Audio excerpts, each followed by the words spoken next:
Topic है that is about what next after clearing your CA exam. अभी आपके exams होने हैं ना, सीए के एग्जाम्स होने हैं, तो आप सबने सोच के रखा है माइंड में that after once you clear your CA exams, तो what will you do after clearing that exam. तो कुछ प्रैक्टिस में जाएंगे, कुछ कॉर्पोरेट्स में जाएंगे। सो आज का जो हमारा टॉपिक है that is all about that what we should do या what next after clearing your CA. जिस दिन आपका एग्जाम का रिजल्ट आ जाता है, ठीक है, उस दिन 1 या 1.5 घंटे या 2 घंटे की खुशी के बाद कौन सी चिंता आ जाती है मन में कि अब करें क्या, नेक्स्ट मूव क्या होना चाहिए हमारा after clearing our CA exam. अगर आप प्रैक्टिस भी करते हो तो कौन कौन से आपके पास फील्ड्स हैं, कौन कौन से एवेन्यूज हैं अगर आप प्रैक्टिस में जाते हो। और अगर आप जॉब भी करते हो तो जॉब के लिए भी आपको स्पेशलाइजेशन किन फील्ड्स में चाहिए ताकि आपको अच्छे रिक्रूटर्स, अच्छी कॉर्पोरेट्स, अच्छी कंपनीज और अच्छा हाइक मिल सके, है ना। तो इस चीज़ की नॉलेज होनी बहुत ज़रूरी है क्योंकि आजकल कंपेटिटिव एरा चल रहा है, हर जगह पे कंपटीशन है। तो in order to stand extraordinary आपको कुछ एक्स्ट्रा चीज़ें अपने अंदर पोजेस करनी ज़रूरी है in form of knowledge, in form of additional courses, ठीक है ना, एग्री। अभी what to do after CA सबको पता है कि जॉब कर सकते हैं या प्रैक्टिस में जा सकते हैं, लेकिन कौन कौन से हमारे पास एडिशनल चॉइसेस अवेलेबल हैं आफ्टर सीए या अलॉन्ग विद सीए, वो आज हम डिस्कस करेंगे, ठीक है। सबसे फर्स्ट ऑप्शन क्या है? ऑडिटिंग। सबसे फर्स्ट ऑप्शन क्या है? Auditing.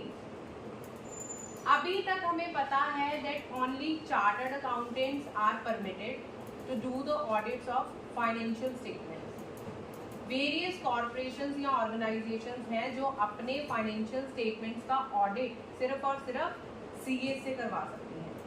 As Modi ji has also said कि सीए के सिग्नेचर में जितनी पावर है वो प्राइम मिनिस्टर के सिग्नेचर में नहीं होती, है ना।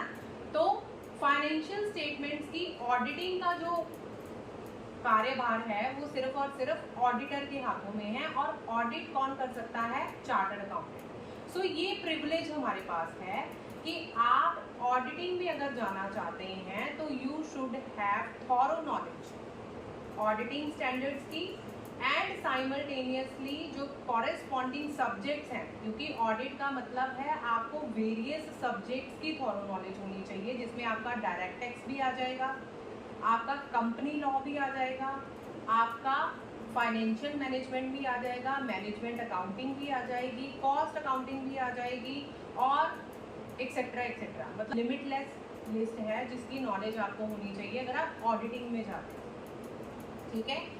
ऑडिटिंग में जाने के फायदे क्या हैं?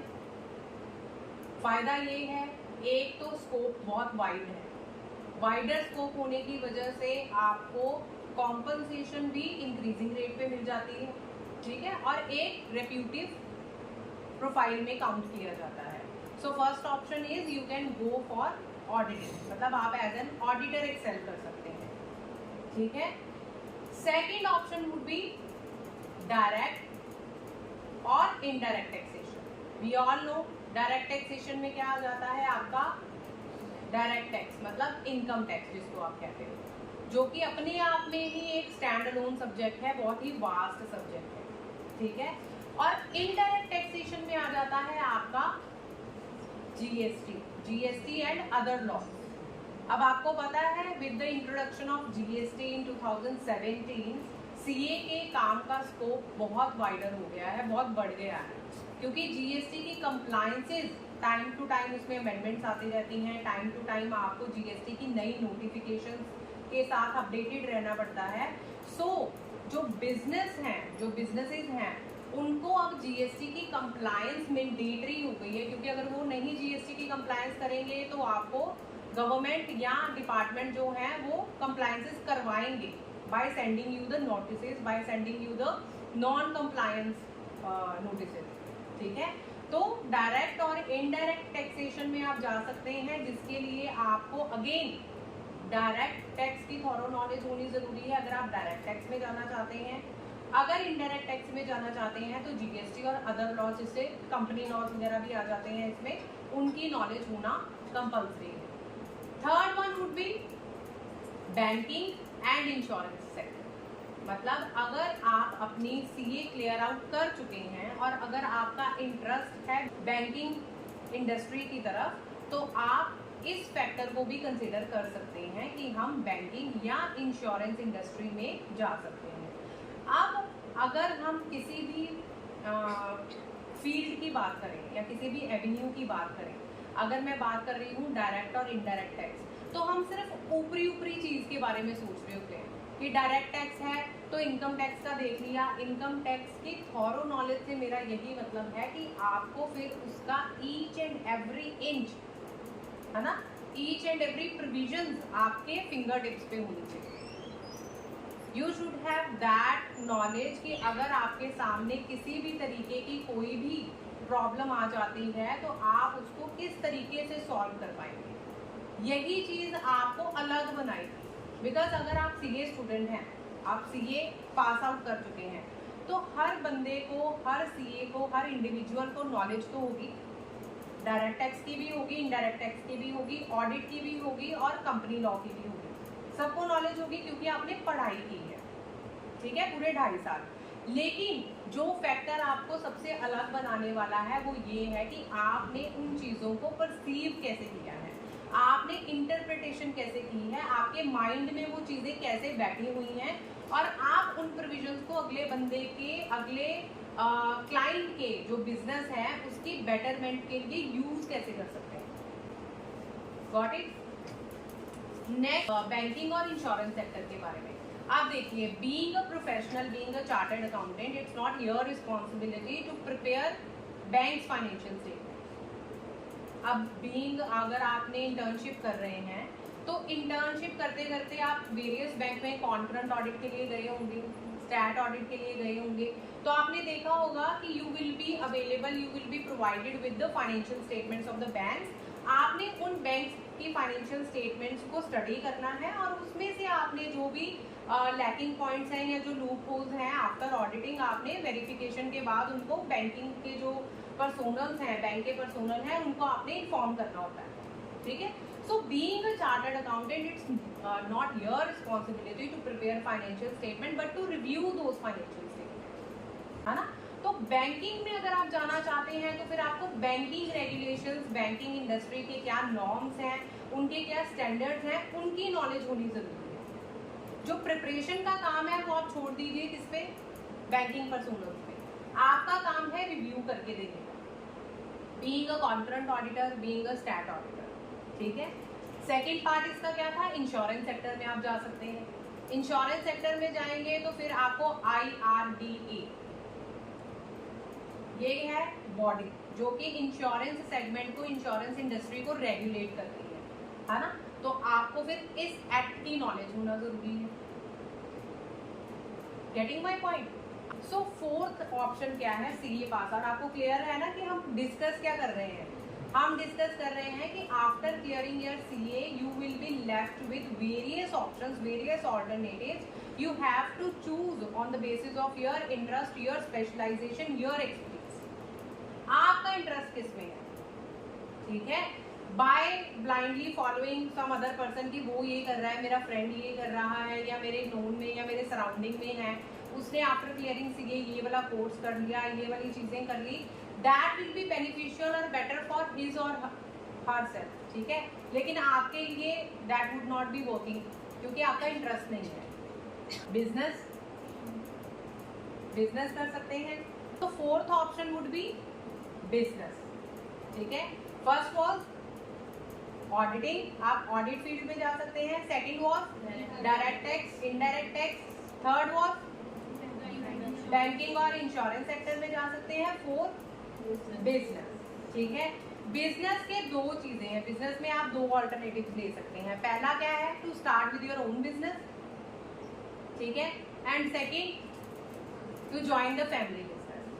अब जो हमारी विमेन एम्पावरमेंट है है ना, जो हमारी लड़कियां हैं वो ये सोचती हैं कि हम बिजनेस में नहीं जा सकते, business is not for us. क्यों भाई? बिजनेस जो है वो गर्ल्स के लिए क्यों नहीं है? अगर आप पढ़ाई सेम कर रहे हैं, अगर आपने सारी चीजें सेम सीखी हैं एज बॉयज जो कर रहे हैं, तो आप बिजनेस क्यों नहीं स्टार्ट करने का सोच रहे हैं? आपके पास सोर्सेज अवेलेबल हैं। अगर आपके पास सोर्सेज अवेलेबल नहीं भी हैं तो आपको ये सोचना है कि वो सोर्सेज जनरेट कैसे करने हैं, है ना। जनरेट करने के लिए आपके पास क्या है? फाइनेंशियल सोर्सेज चाहिए, तो आपके पास बैंक्स हैं, फाइनेंशियल इंस्टीट्यूशंस हैं, ठीक है। इसके अलावा आपके पास एकेडमिक नॉलेज तो है ही, ठीक है। कॉन्फिडेंस सीए वाले बच्चों में होता ही है, because you will be a chartered accountant, you will be a reputed professional, ठीक है। तो और क्या चाहिए किसी बिजनेस को स्टार्ट करने के लिए? आपके पास नॉलेज है, आपके पास स्ट्रेटजीज हैं, आपके पास टेक्निक्स हैं, आपके पास सोर्सेज हैं, फंड्स हैं, ठीक है, आपके पास मैन पावर है, तो you can go for the business setup, ठीक है। अब जब हम बिजनेस की बात करते हैं तो बहुत ही फेमस जो सेइंग है वो क्या है, that there is no better option than going for a business, there is no better choice then going for a business. मतलब आप अगर सेल्फ एम्प्लॉयड होना चाहते हैं या आप अगर अपने बिजनेस के लिए जाना चाहते हैं, अपना फैमिली बिजनेस ज्वाइन करना चाहते हैं, तो that would be the better option for you, ठीक है। इनिशियली आपको काफी परेशानियों का सामना करना पड़ सकता है ड्यू टू द रीजन कि आपकी जो थॉट प्रोसेस होगी that would be not matching with the old practices. जो हमारे पुराने बिजनेसेस चल रहे हैं, अगर आप अपना फैमिली बिजनेस ज्वाइन करते हैं तो उसमें जो मैनेजमेंट है, उसमें जो एम्प्लॉयज हैं, उसमें जो प्रैक्टिसेस फॉलो हो रही हैं to deal with the client, ठीक है, वो प्रैक्टिसेस से अगर आप हटके फॉर द इम्प्रूवमेंट या for the expansion of business कुछ न्यू स्ट्रेटजीज इंप्लीमेंट करना चाहते हैं, तो आपको चैलेंजेस आ सकते हैं to convince the management, to convince the employees, to convince the surrounding जो आपके आसपास है ऑफिस में, कि हमें ये चीजें इस तरीके से चेंज करनी। Getting my point? बहुत सारे सीएस हैं जिन्होंने अपनी स्ट्रेटजीज, अपनी पढ़ाई को लागू किया है अपने बिजनेसेस पे for the improvement of their family business and they have expanded their business. जब भी आप बिजनेस स्टार्ट करने लगे तो स्टार्टिंग में फेजेस आते हैं जहां पे आपको डीमोटिवेशन का सामना करना पड़ सकता है, ठीक है। तो सेल्फ मोटिवेशन के लिए आपको कुछ एग्जांपल्स हैं, कुछ बिजनेस टाइकून्स हैं जिनकी लाइफस्टाइल और जिनकी जर्नी को स्टडी करना जरूरी हो जाता है। जैसे सबसे परफेक्ट एग्जांपल क्या है बिजनेसमैन के, जो हर बच्चे को पता है, वो है धीरू भाई अंबानी। सबने सुना है नाम। He was born in a family जहाँ पे आपको जो बेसिक सोर्सेज होते हैं वो भी अवेलेबल नहीं थे, ठीक है। And he did not have that formal education even. Then also he has excelled in his business. क्यों? क्योंकि एक तो उनका थॉट प्रोसेस और एक उनकी स्ट्रेटजीज जिन्होंने, और एक उनकी डेडिकेशन एंड हार्डवर्क तो है जो हर जगह पे काम आता है, ठीक है। So whenever you are going into any field, not only business, मतलब जरूरी नहीं है कि आप बिजनेस में ही जा रहे हैं, आपको करने के लिए मोटिवेशन बहुत जरूरी है। तो उस फील्ड से रिलेटेड जो सक्सेसफुल जर्नीज हैं उनको स्टडी कीजिए कि उन्होंने कौन कौन से प्रोसेसेस से गो थ्रू होकर इस सक्सेस को अटेन किया है। नॉट ओनली सक्सेस जर्नीज, जो फेलियर्स भी हैं उनको भी आपको सीखना जरूरी है ताकि आप वो मिस्टेक्स रिपीट ना करें। ना अगर वो मिस्टेक्स हो रही हैं तो आपके पास उनका सोल्यूशन हो जो उन्होंने ऑप्ट किया हो। Okay, so business can be a better option for you. अब आप मेरे को बताइए कि इसके अलावा जो अभी तक हम फील्ड्स डिस्कस कर चुके हैं कि आपके पास ये ऑप्शंस अवेलेबल होंगी आफ्टर क्लियरिंग योर सीएस, आपके माइंड में क्या है कि आप और क्या कर सकते हैं? टीचिंग। मेरा नेक्स्ट टॉपिक क्या था? Fifth is teaching. अगर आपका इंटरेस्ट है to teach the students about your subjects जिनकी आपने नॉलेज इकट्ठा की है व्हाइल गेटिंग योर स्टडी, ठीक है, तो आप टीचिंग में जा सकते हैं। टीचिंग उन बंदों के लिए है, उन इंडिविजुअल्स के लिए है जिनको पता है कि स्टूडेंट्स को कौन कौन सी डिफिकल्टीज फेस करनी पड़ती हैं वाइल स्टडी। फर्स्ट। सेकेंडली, जो अपनी स्टडी को कंटिन्यू करना चाहते हैं even after clearing from CA exams, तो वो टीचिंग में जा सकते हैं। ठीक है, अब टीचिंग के लिए सबसे बड़ा जो प्रॉस है वो क्या है? फर्स्ट, एक तो ये फुल टाइम जॉब नहीं है ना, और आजकल आपके पास इतने सारे सोर्सेज अवेलेबल हैं that bye sitting at your home only आप ऑनलाइन क्लासेस भी प्रोवाइड करवा सकते हैं अपने यूट्यूब चैनल से। ठीक है, अपने किसी भी हैंडल से, जो भी आपके पास इंस्टाग्राम हैंडल्स हैं या यूट्यूब हैंडल्स हैं, आप वहाँ से अपनी while sitting at home classes provide करवा सकते हैं। ठीक है, अगर आप टीचिंग में जाना चाहते हैं, सबसे बड़ा प्रॉस तो यही है। और दूसरा, you will not only be provided with financial, लेकिन आपको रेप्यूटेशन भी मिल जाती है ना। एक आपको रिस्पेक्टिव, जैसे आप कह सकते हो, रिस्पेक्टेड नजरों से देखा जाता है अगर आप टीचिंग प्रोफेशन में हो।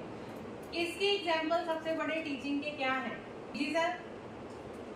वीजी सर जिनकी डायरेक्ट एक्सेस की क्लासेस हैं, परवीन शर्मा सर जो अकाउंट्स पढ़ाते हैं, है ना, और भी कई फैकल्टीज हैं जो कि सीए के कोर्सेज अवेलेबल करवाते हैं।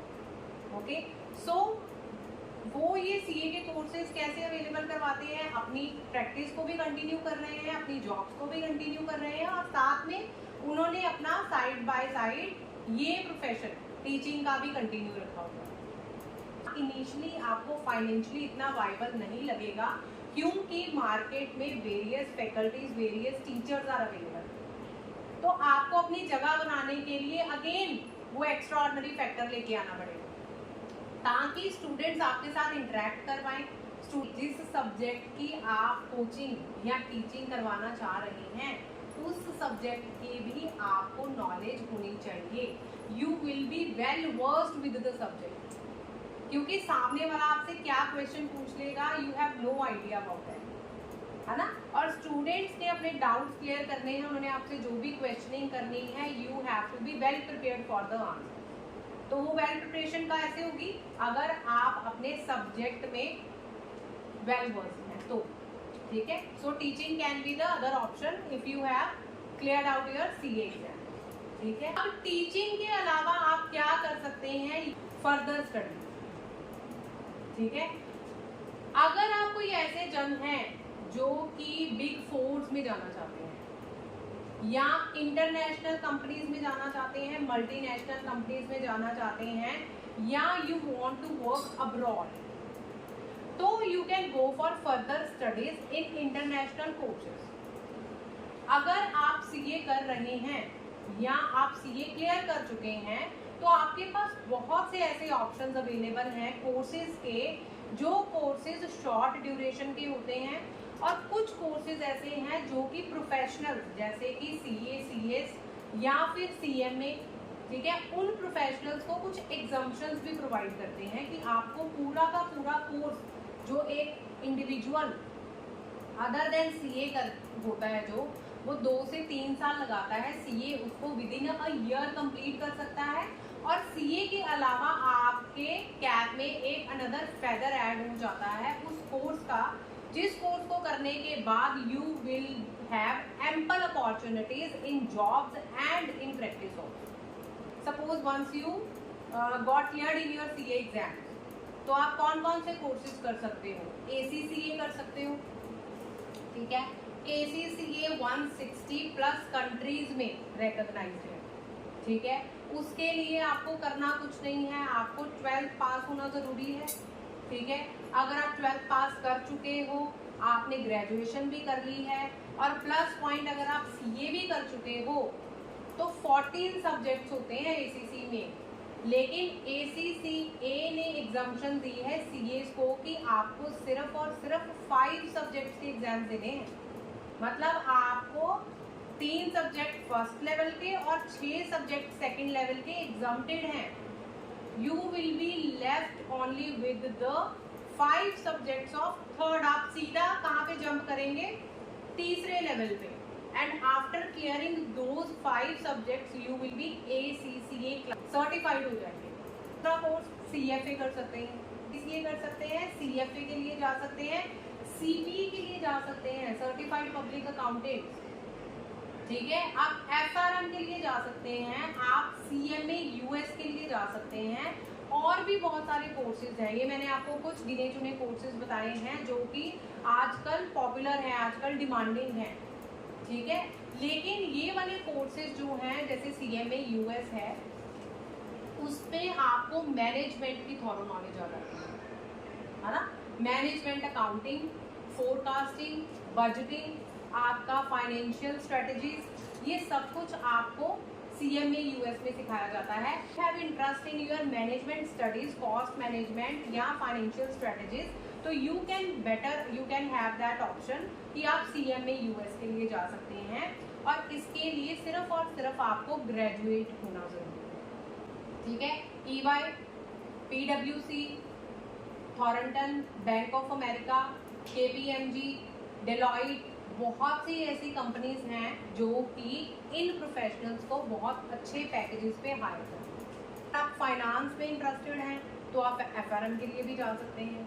अगर आप इंडिया में रह के काम करना चाहते हैं, आप कर सकते हैं। CMA US करने के बाद भी आपको बहुत ही थॉटफुली इस चीज़ को प्रोसेस करना है कि मैं अगर अपना CA क्लियर कर चुका हूँ तो should I go for further studies, should I go for extra higher studies, ताकि वो आपकी एक पर्सनल जो आपकी पर्सनैलिटी ट्रेट्स है उसमें ऐड हो जाए, एक एडिशन हो जाए। क्लियर है? इसके रिगार्डिंग अगर आपको कुछ भी क्वेरीज हैं तो आप पूछ सकते हैं। मेरा यूट्यूब हैंडल है श्रीजी कॉमर्स क्लासेस के नाम पे, वहाँ पे मैंने ACCA, CPA और CMA US के रिगार्डिंग अपनी एक वीडियोस पोस्ट की हुई है, जिसमें मैंने पूरा डिटेल में बताया हुआ है, वर्णन किया हुआ है कि आपकी एलिजिबिलिटी क्राइटेरिया क्या होंगे, कोर्स का फीस स्ट्रक्चर क्या है, ड्यूरेशन क्या है, वो सब कुछ आप उस चैनल पे जाके व्यू कर सकते हैं। इन केस अगर आपकी कुछ भी क्वेरीज हैं या आप इसके बारे में डिटेल में जानना चाहते हैं तो आप उस यूट्यूब चैनल पे जाके उसको व्यू कर सकते हैं, ठीक है।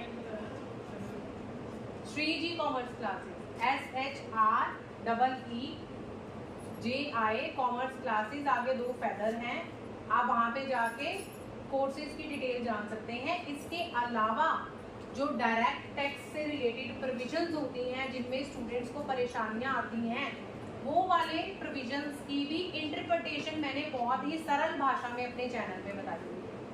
कमिंग टू माय नेक्स्ट जो पॉइंट है वो ये है फर्दर स्टडीज के बाद कि आपके पास ऑप्शन है कि आप सीसा और डीसा के लिए भी जा सकते हैं, है ना। अब डीसा इज स्पेसिफिक फॉर किसके लिए, जो आपके कंप्यूटर या टेक्नोलॉजी से रिलेटेड ऑडिट्स हैं, है ना। जैसे अभी तक आप अपने सब्जेक्ट्स को अगर देखें तो आपके सब्जेक्ट्स जो मेनली फोकस करते हैं वो करते हैं अकाउंट्स, ठीक है, आपका जो फाइनेंशियल मैनेजमेंट है, आपकी कॉस्टिंग है, आपके कंपनी लॉज हैं, उनकी प्रोविजंस पे, है ना। जो डीसा है वो आपको पढ़ाता है कि if you have interest in technologies, तो आपको पूरे सिस्टम की, मतलब जो कंप्यूटर से रिलेटेड नॉलेज है, या अगर आप एडिशनल कौन से ऐसे इम्प्लीकेशंस हैं जो अप्लाई कर सकते हैं while doing your work on computer, तो आपको सारी प्रोग्रामिंग उसकी नॉलेज वो सब कुछ आपको डीसा में मिल जाता है। डीसा लैंग्वेजेस हैं, कंप्यूटर लैंग्वेजेस, उसकी नॉलेज दी जाती है। तो आपको उनको ये चीज़ें बतानी है व्हाइल डूइंग ऑडिट कि आप वो अपना डेटा सेव कैसे रख सकते हैं, वो अपने डेटा को प्रोटेक्ट कैसे कर सकते हैं। वेरियस हैकर्स अभी जो आजकल स्कैम्स चल रहे हैं या वायरसेस हैं, वो उनसे अपने डेटा को प्रोटेक्ट कैसे कर सकते हैं, अपने सिस्टम्स को प्रोटेक्ट कैसे कर सकते हैं। आजकल ई-कॉमर्स का बड़ा चलन चल रहा है, ऑनलाइन सर्विसेज हैं, हर काम ऑनलाइन हो रहा है, तो जितनी ज़्यादा फैसिलिटीज़ अवेलेबल हैं, जितनी ज़्यादा टेक्नोलॉजीज आ गई हैं, उससे रिलेटेड उतने ही ज़्यादा आपको फेयर भी आ गए हैं, उससे ज़्यादा रिलेटेड उतनी ज़्यादा आपके पास स्कैम भी आ गए हैं। तो डीसा मेनली जो है वो फिर आपकी फील्ड बिल्कुल अलग हो जाएगी, वो आपको ले जाएगा टेक्निकलिटीज़ की तरफ, टेक्नोलॉजी की तरफ। तो ओके, अभी जो हमारे पास नेक्स्ट ऑप्शन है, अगर आप प्रैक्टिस में जाना चाह रहे हैं तो number of CAs are there. आप अगर पंजाब की बात कर लें, अमृतसर की बात कर लें, तो कितने सारे सीएज हैं, कट थ्रोट कंपटीशन है मार्केट में। अगर आप 10, 15 या 20 बच्चे और सीए बन जाते हैं तो क्यों क्लाइंट आपको रेफर करेगा? जो पहले से मार्केट में सीनियर सीएज बैठे हुए हैं उनको छोड़कर कोई न्यू कमर के पास क्यों आएगा? अगर आप कुछ एक्स्ट्रा सर्विसेज प्रोवाइड करवाएंगे तभी आएगा, ठीक है। जो पिछली प्रैक्टिसेस चल रही हैं, अगर आपने सीए कर लिया है, chartered accountancy is a stand alone course. अगर आप सीए भी कर चुके हैं तो आपको हर सब्जेक्ट की नॉलेज है, ठीक है। लेकिन किसी एक पर्टिकुलर सब्जेक्ट को पकड़ के उसी पे थीसिस कर ली तो हम उसमें स्पेशलाइज्ड हो जाते हैं ना। जैसे अगर आप कॉस्ट अकाउंटिंग है, आपने पूरा सब्जेक्ट पढ़ा है, लेकिन कॉस्ट अकाउंटिंग में जैसे बजटिंग है, फोरकास्टिंग है, कॉस्ट कंट्रोल है ना, कॉस्ट मैनेजमेंट है, ये पूरे सब्जेक्ट आपको कुछ कोर्सेज पढ़ाते हैं। जैसे सीएमए यूएस पढ़ाता है, एसीसीए पढ़ाता है, इनकी अपनी स्पेशलाइजेशन है। एक पर्टिकुलर फील्ड को पकड़ के उसी पे पूरी आपको थॉरो नॉलेज देगी। तो अगर आप वो स्पेशलाइजेशन ले लेते हैं तो ऑब्वियसली आपके पास जो अपॉर्चुनिटीज हैं उनका स्कोप वाइडर हो जाता है comparative to only qualified with a CAD. Getting my point? तो आप अगर प्रैक्टिस में भी जाना चाहते हैं तो प्रैक्टिस में जाने के लिए भी आपको मेंटली प्रिपेयर होना पड़ेगा कि आप अपने कस्टमर्स या क्लाइंट्स को कौन सी ऐसी सर्विसेज एक्स्ट्रा ऑर्डिनरी प्रोवाइड करवा रहे हैं that client have faith in you, कि वो पुराने सीएस के पास ना जाकर आपको प्रायोरिटी दे दें, ठीक है। आपके पास एक नेक्स्ट ऑप्शन क्या है कि आप एक लार्ज ऑडिट फर्म में एज अ पार्टनर एंटर कर सकते हैं, है ना। लार्ज ऑडिट फर्म में एज अ पार्टनर एंटर करने के लिए क्या जरूरी है कि पहले आप उस फर्म में एज एन एम्प्लॉय जाए। आप एज एन एम्प्लॉय जा रहे हैं, उस फर्म की, उस बिजनेस की, उस कॉर्पोरेट की सारी स्ट्रेटजीज, सारी जो उनका वर्किंग इन्वायरमेंट है उसको समझ रहे हैं। फर्म जो है आपको on the basis of your designation, on the basis of your work experience, ranks आपका हायर करेगा। अगर आप पहले मैनेजर हैं तो आप सीनियर मैनेजर की पोस्ट पे जाएंगे। सीनियर मैनेजर से अगर आप ऊपर वाली पोस्ट पे जाते हैं, उसके बाद अगर आप उनको अपना इंटरेस्ट बताते हैं कि I want to join your firm as a partner, तो आप उसमें एज अ पार्टनर जा सकते हैं और आप अपना प्रॉफिट शेयरिंग रेशो जो भी आगे प्रैक्टिकली होता है वो कर सकते हैं, है ना। ये भी आपके पास एक ऑप्शन है कि आप as a partner in large audit firm जा सकते हैं। आपको उसके लिए स्टडी या रिसर्च करनी पड़ेगी कि कौन सी ऐसी फर्म है जो कि सीए प्रोफेशनल्स को अपने पास एम्प्लॉय करके उनको पार्टनरशिप में भी लेके आए। डन। अब अगर आप अपनी सोल प्रोप्राइटरशिप में जा रहे हैं या प्रैक्टिस में जा रहे हैं तो मैंने आपको बता दिया, वही कुछ सीएस डायरेक्ट टैक्सेशन में स्पेशलाइज्ड हो जाते हैं, कुछ इनडायरेक्ट टैक्सेशन में स्पेशलाइज्ड हो जाते हैं। वो उनके इंटरेस्ट पे डिपेंड करता है।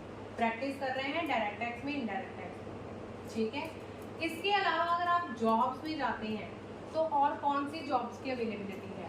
पोर्टफोलियो मैनेजर, है ना। जैसे शेयर मार्केट का यहाँ पे कुछ बच्चे बोल रहे हैं कि हम शेयर मार्केट में जाना चाहते हैं, तो आप पोर्टफोलियो मैनेजमेंट में जा सकते हैं, आप रिस्क मैनेजर के तौर पे जा सकते हैं।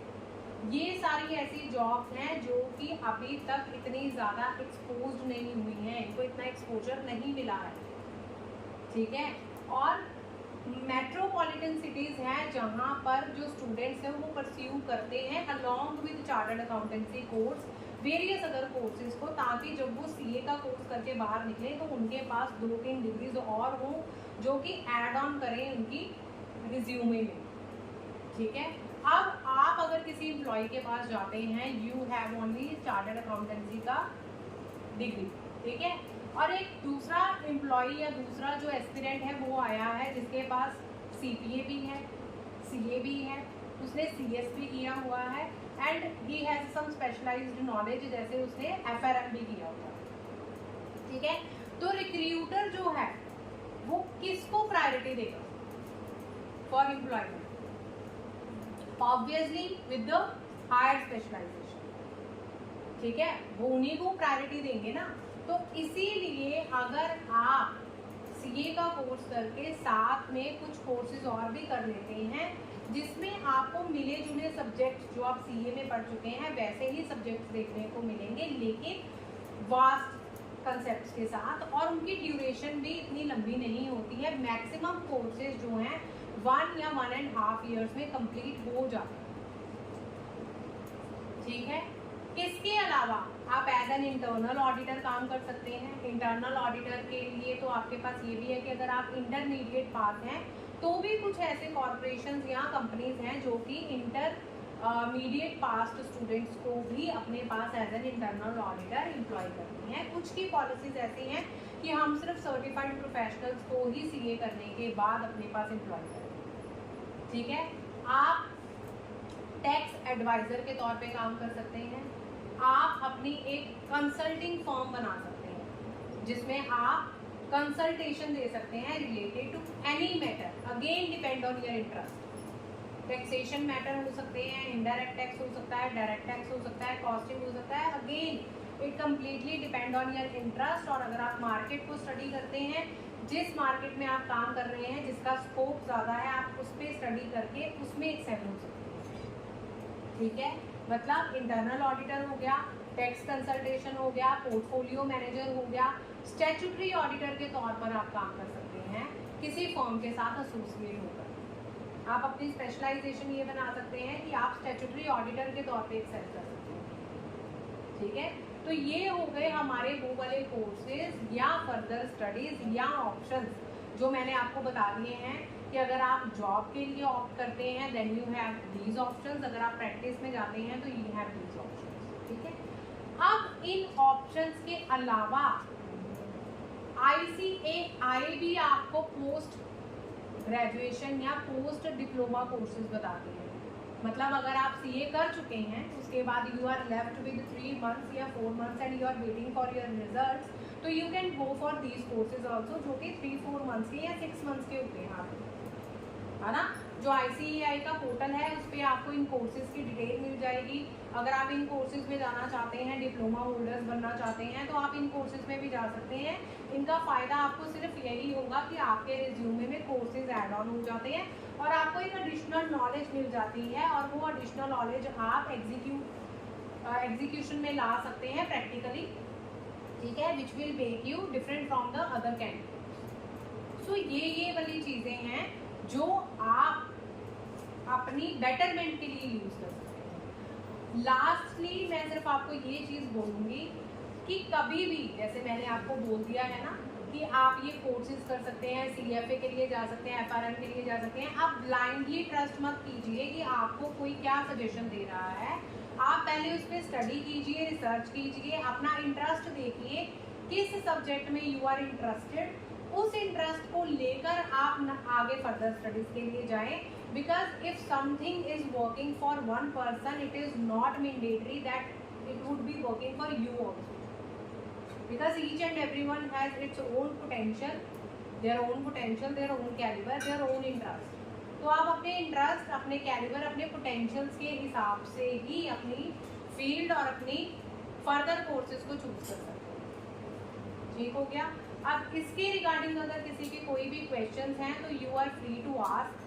आपके कोई डाउट्स हैं, आपके कोर्सेज के रिलेटेड कुछ क्वेरीज हैं, या आपने माइंड में सोचा हुआ है that after clearing your exam आप ये करना चाहते हैं, जो आप करना चाहते हैं उससे रिलेटेड अगर क्वेरीज हैं तो you are free to ask, आप मुझसे पूछ सकते हैं।